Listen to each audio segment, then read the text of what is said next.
Shift C. Hello, everyone, and welcome to the November 22nd edition of the Product Analytics Weekly Sync. Unless there are any volunteers, I can go ahead and load up the build board and we can go take a look at that. All right, then I will take it this week. Let me share my screen. And let me stop my window manager from moving everything everywhere. I apologize. Here we go. All right, so we've got the milestone planning issue, which we've got a separate item for, which we could take a look at later on. We've also got 3 other items that are open for this milestone. Adding a Jitsi key to project GraphQL type. Is there anything we need to do here as far as validating the solution here? I was just confirming with Max on whether we should be taking this approach, considering what we're planning on doing in future, but he confirmed that this is the right approach to take. So I just need to move that into get the implementation plan validated and then move it into ready for development, because Awesome. we'll need that to do the onboarding. Yeah, the implementation plan looks fine. Are you happy to take it because it's assigned to you, or do you want to assign it to me? I need to have a conversation with you and Sam about what you need from me this milestone anyway, but I'm happy to take it for now. Okay, look. Cool. All right, then we'll move on. We've also got the single stat and table cube query running widgets, excuse me. These are blocked by the work that Jan's already doing on the line chart, so we can just check that over there. For blocked issues, that's still waiting on the production review, which I have a couple of responses from a couple of different interested parties, but generally looks like we're okay. We've got some just like kind of to-dos we want to get towards as we get to external users, but I think from what I've read so far that the internal preview shouldn't be blocked by this. So I'm just going to answer those questions and get that organized. We've got onboarding the API to retrieve the state of the product analytics stack. Max, is there anything you want to call out here? I need to do some more work on making sure that issue is actually ready to go, because we can't split a new one off it, which is currently in review. I will get to that this milestone, but it's not started yet. Got it. Cool. Moving on, the line chart cube query rendering widget. Jan, anything to report here? Yeah, some good news. It's unblocked by, and thanks so much to Rob for helping me investigate all the crazy stuff there, and also creating MR to fix the issues with kubepproxy. And I finally got some focus time to sit down, so I'll have something later on in our agenda. I have an agenda item to demo the work that I've done there. But it's basically done, and hopefully, fingers crossed, by the end of the day, I can create my MR and get it into the initial review. Very cool. Moving on, then we've got Max with the initialized product analytics stack via the GraphQL mutation, which I think we even have a demo or a recording of it. So anything else to add? Yeah, it's recording with demo. No, nothing to add. So it's ready to go. Rob's done a first pass of a review, so I'm going to look at that probably this afternoon or tomorrow morning. But yeah, it's looking good. It's later in the agenda, but there's a link to an unfiltered video where I show it working as well for those interested. Very cool. All right, and then going into in review, we've got the link to product analytics documentation on admin settings. Axel, anything you'd like to add here? Yeah, so I just committed a proposal for a new section on the documentation, and I share a link so you can take a look at that, and hopefully I'm hoping for a quick turnaround time here on the after the technical writing approval. Awesome. Sounds good. Next up, Max, back to you. Retrieving product dashboards via GraphQL and review. Yeah, so this is Pablo literally just set this as to merge when the pipeline succeeds. Nice. So this will allow access to all of the information about dashboards and their widgets and visualizations via the GraphQL API. So assuming that the merge succeeds, I'll move this into verification before I sign off today. Very cool. And then, as mentioned, I'm currently working, with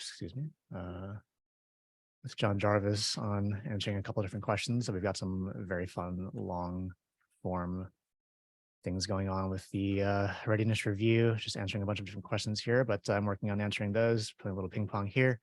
But Definitely interesting if you're curious about all the inner workings for getting this productionized, but definitely getting a lot of support from infrastructure. So I'm definitely appreciative of that.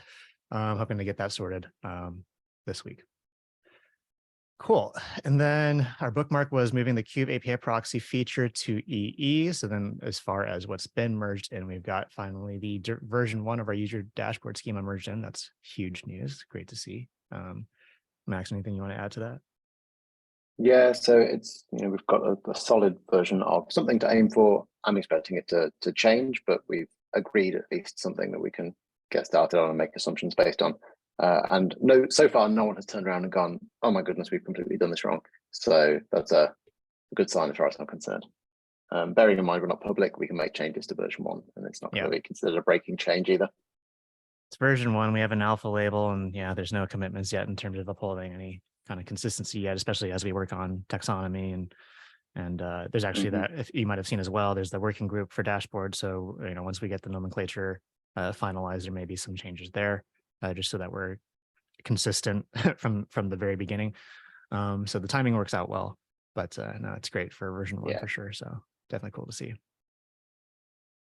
All right. And then we've got the instrumentation screens for the onboarding flow.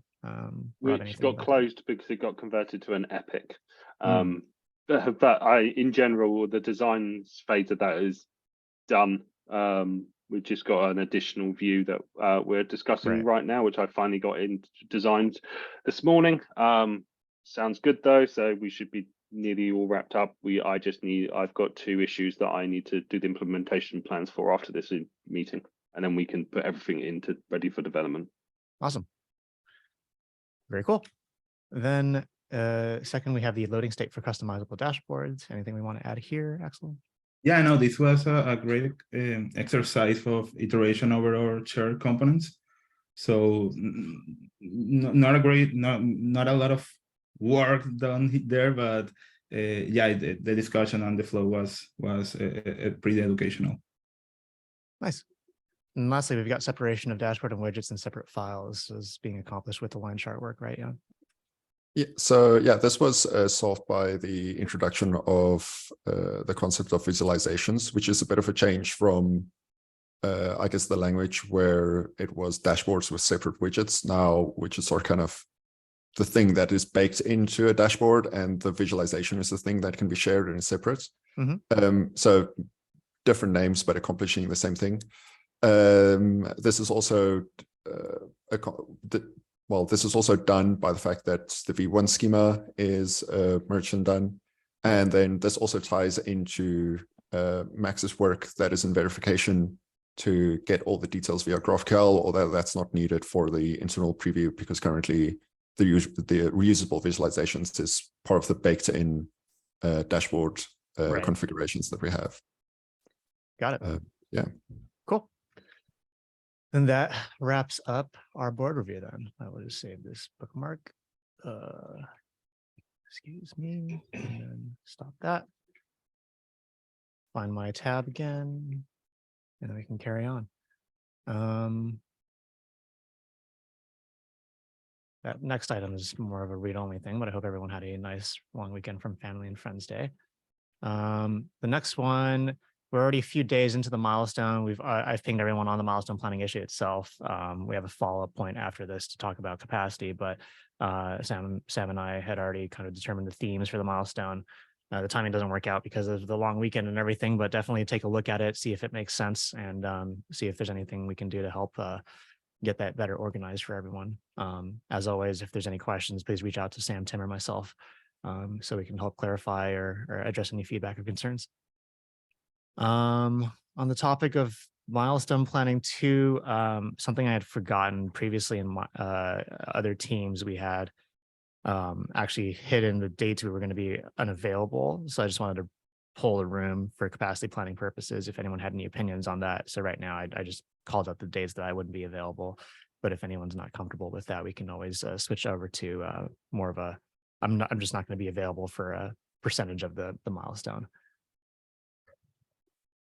So yeah, so I'll voice over my point. I feel like my default is to go to like hidden and not have the days available, especially since We usually also don't do that on our GitLab statuses anymore. Yeah. And I know in like a previous group, and some people only afterwards voiced that it was like a concern for them that we were like posting it publicly. So yeah. Yeah, that's fair. And Yeah, I guess well, ultimately we'll know the I, dates on PTO by root. Sorry, go ahead. No, I agree. My address is public for anyone clever enough to figure it out in various Whois databases. So knowing when I'm not around is always a concern. Sounds good. Then we'll swap everything over to the percentage base. So then based on that, as an example, if you're out for 2 days, given that there's 20 working days in a given milestone, more or less, each day chalks up to about 5% of availability. So any day you take that off, just list your total availability for that. And then we can use that going forward to plan against capacity. Can we put that in the template, in the planning issue template, just because I never remember what the percentage actually translates to on a monthly basis. I can do that for sure. Thank you. I'm a Yeah, dunce at let times. me just add, I was trying to pull the shared calendar notes from the section meeting. Dennis to add to planning template. Cool.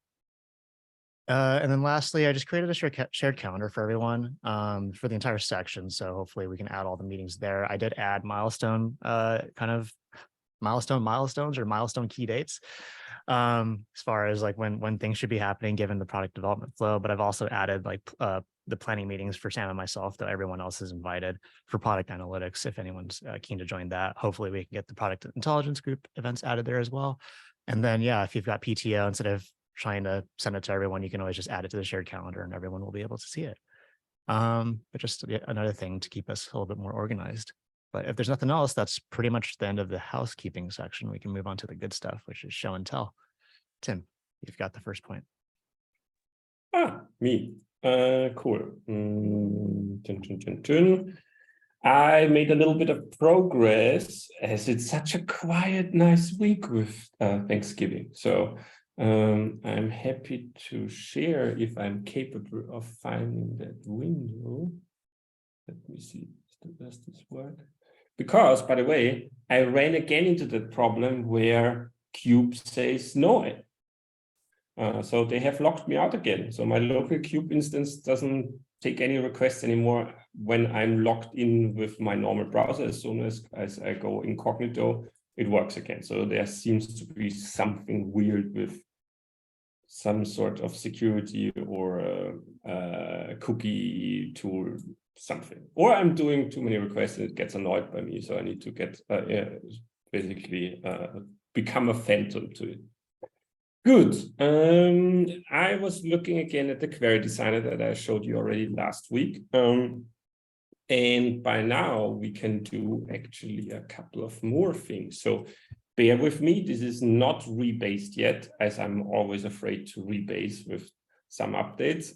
So this is not using yet the visualization stuff, but that will be really the next step to update against Jan's latest updates and then basically provide and create the actual format that we have. I cleaned it up a little bit so that it looks nicer, and we can actually already use the page views. We can say, okay, I want to measure all the page views. I want to go ahead and want to get the insights on page views, either grouped by a certain time frame. So you can also say, for example, I want to have them grouped by week. You can then display them on a line chart, really just by on a weekly basis, for example. And we are already providing the query that Cube is basically creating that we then currently in this version can then take and copy over. I will already convert it to YAML so that we don't need to convert that part. But the reality is that hopefully as soon as we have the functionality to edit dashboards, we can hit add to dashboard and simply take this over basically to the dashboard that we are currently on or a specific dashboard, etc. I need to refresh now as I've selected a time frame. If we go back, because the test data is currently only page views. So this is also something we need to figure out, that we send some sort of click events or feature events or some other custom events already to our ClickHouse instance so that we get more insights.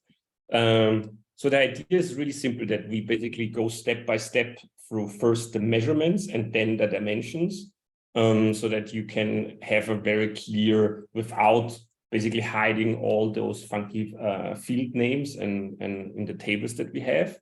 And what you can do is you can say, okay, I want to have basically URLs.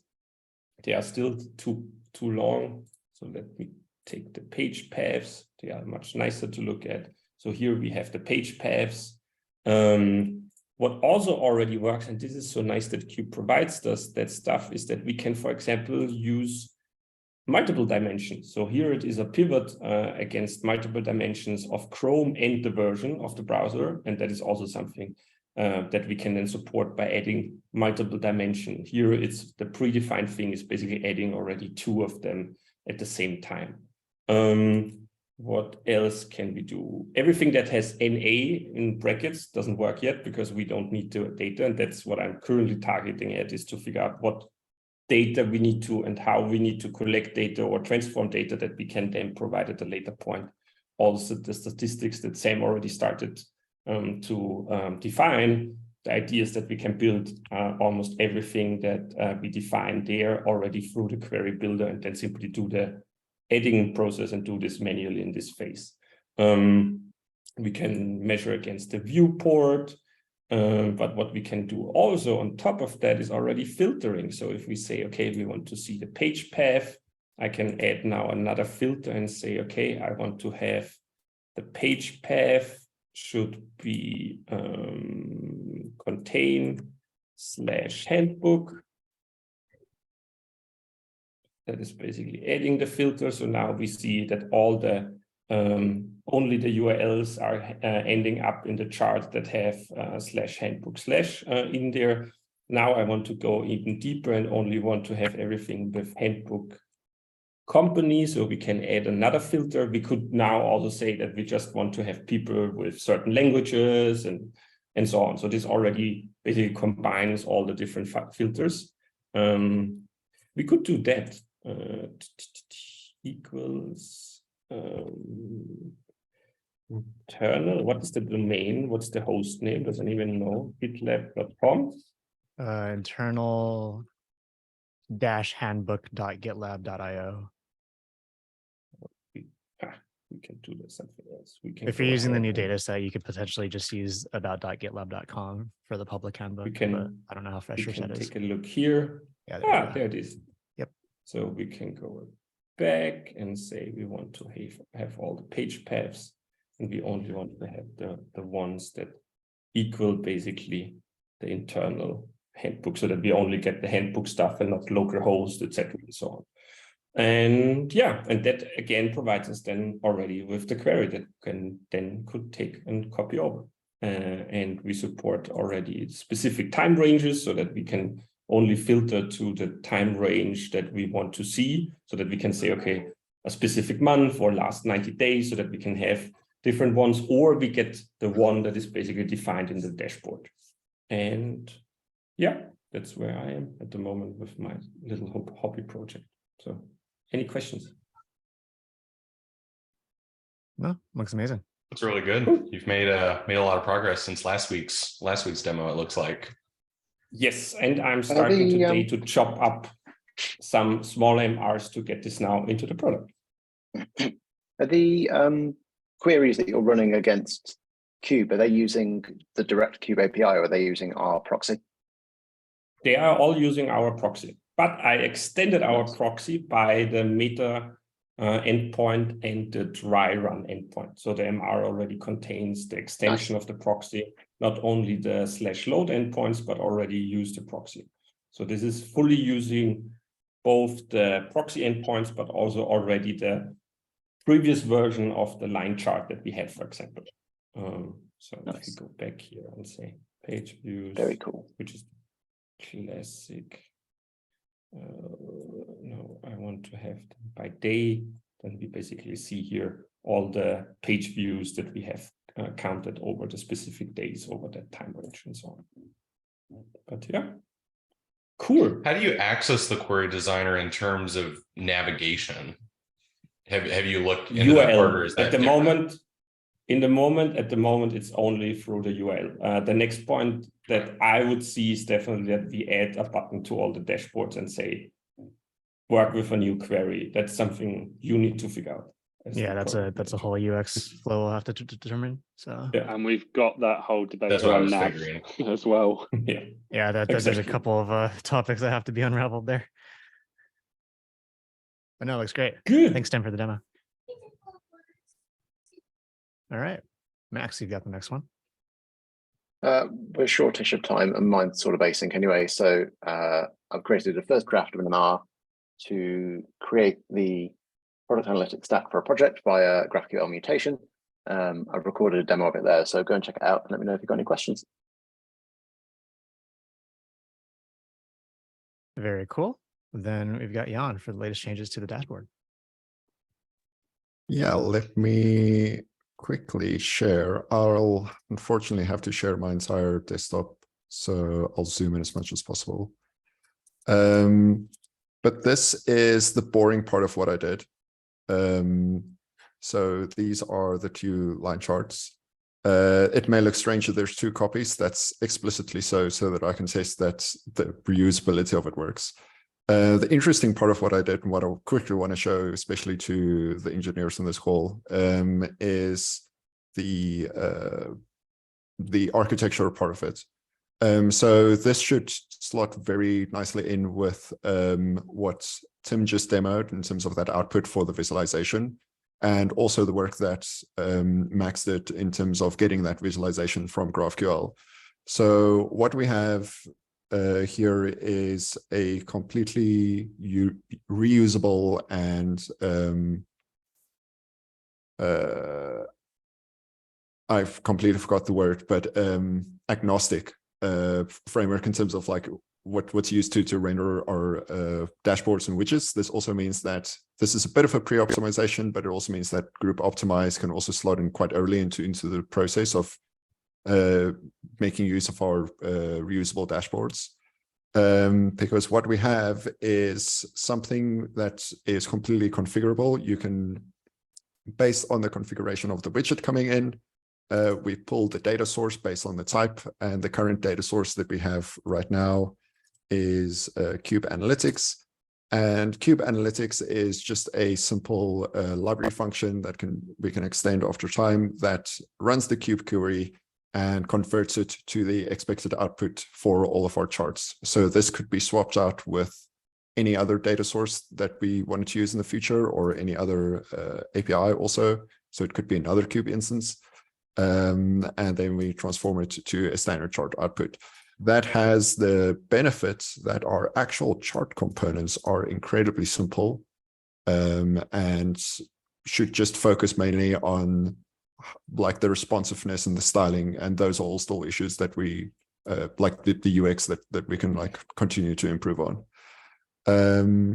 And for the next two visualizations that we have, which is the counter, the single value, and the table, they should be able to slot into this new framework quite easily and just build upon what I have, mostly actually reusing the code that I wrote.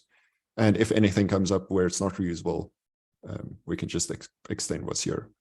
But yeah, that's just a quick demo. Let me stop sharing.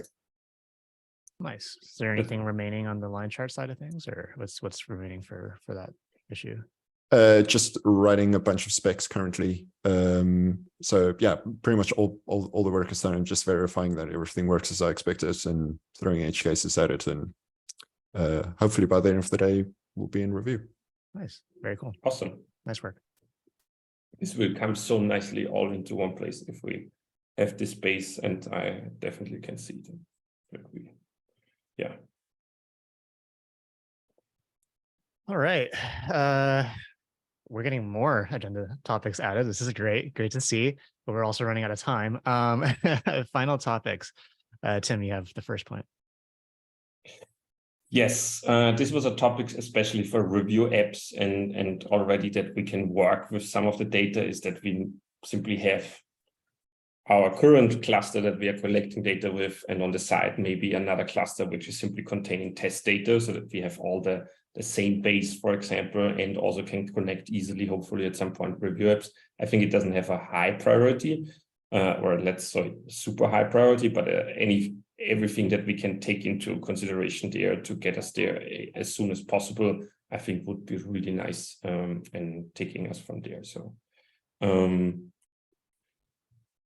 yeah, we were talking about this yesterday because I think there's a lot of reusable test steps, and as especially we start to incorporate the dashboards into things getting reviewed, it'll be a lot easier for people to review it if we have something that they can just plug into and start looking at data without having them needing to run seeders or anything like that. So I'm definitely happy to set up another cluster specifically for this purpose. I guess one thing we would need to figure out is if that's something we want to anonymize or kind of modify or transform so that it's not the same data that we all have access to. But that can definitely be a good test for one, just testing the mirroring of data between clusters, but also there's basically, I just, given, like you said, it's not the highest priority, I just wanted to get the interest from everyone else to see if that's something worth looking at. Because I also have been thinking about, publishing the data set automated, so that everyone has a fresh set to work with at any time. And then also the dev kit could use the seeder as well. So there's different forms of this. So just trying to see if it's worth jumping into right now when I hop back and forth between the production readiness. But it seems like people are interested. So I'll put the issues together and then I'll start organizing them.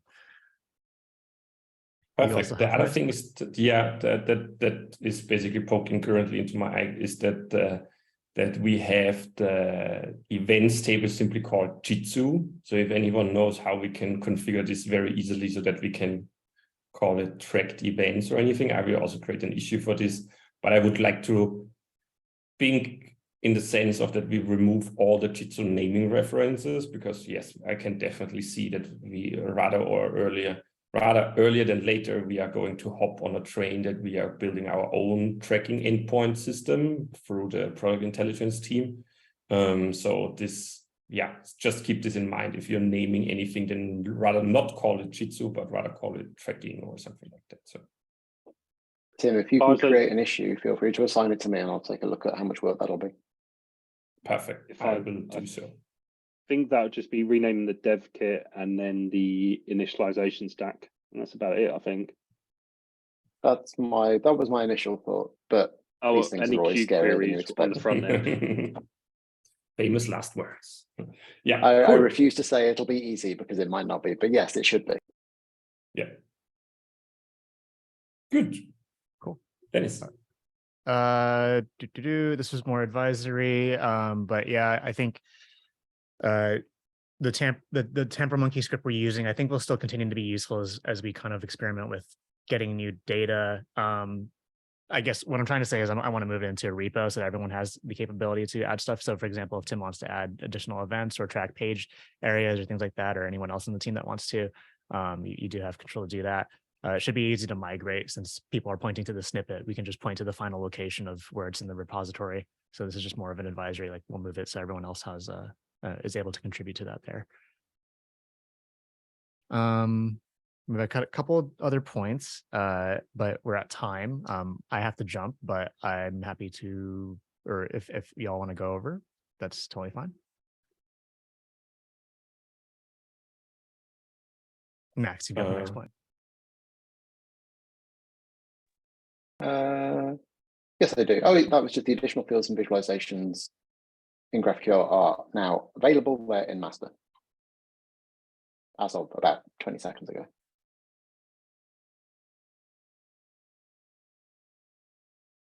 Okay, Tim has the next one, and I'm going to jump. Yes, I stumbled last week over view grid layout. That looks really like in the way what we want, and it's already in view, and it's maintained. So it sounds too good to be true, but this could mean that we basically might take a look to switch over to that, because this gives us really already the functions to serialize and deserialize by default, and that might be cut the time for getting us to a level where we can edit grids in half, looking at it, but only I looked at it for 10 minutes so far. I mean, if you've got capacity to do the review, because I don't own this milestone, Yeah. that'd be great. I'm agnostic, whatever we use, as long as it covers all the immediate features we need to build and with a consideration for future too. And I'm sure I know you you know everything we need to do. So whatever you come up with in an issue, I'm happy to proceed with. Perfect. And I will take a deeper look at it and simply ping all the front enders on this as soon as I figure out something. But would this replace what we did in the POC where the dashboard could be resized and edited there? Yeah, exactly that. And that is already what we had in the POC that was using a vanilla JavaScript library. So anything that is around reactiveness and serializing and deserializing, we would have needed to write on top of this. And this is basically already a view control that has everything like that built in. So we can basically hand over the different objects and should have at the end, if we configure everything right, basically this grid, we hit save, we get a full JSON back, and that should already have basically the output of exactly what we are defining in the schema. If this works like I'm expecting to work. So I will have a look at it. Nice find. Good. What else do we have? Rob? Yeah, just to raise that, Dennis and I have put in a code change suggestion for the dashboard working group that they're setting up to start figuring out nomenclature for the dashboards and how they're going to interact and all that kind of thing. Just to make sure that our group is, one, aligned with what this group decides, but also two, to make sure that our group's considerations and the user personas that we need, that we're targeting, are also being considered across the board.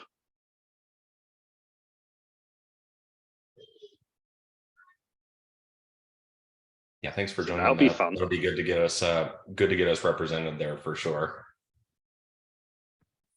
And I will also reconnect next week with Kristen, the PM for Managed Foundations, as it is called by now, as they are the main drivers together with UX. So I think we are heavily aligned on this, and I think it might be a perfect solution to have a working group to align this through Optimize. But I was also talking to or read, for example, on dev side, that we might have even some more use cases around dashboards and so on. So good. Anything else? I think I'm good. Awesome. Thanks a lot for everyone's inputs. It was a great meeting, even if we went over a little bit, but yeah. Yeah. Take care, everyone. Bye, folks. Bye. Talk soon.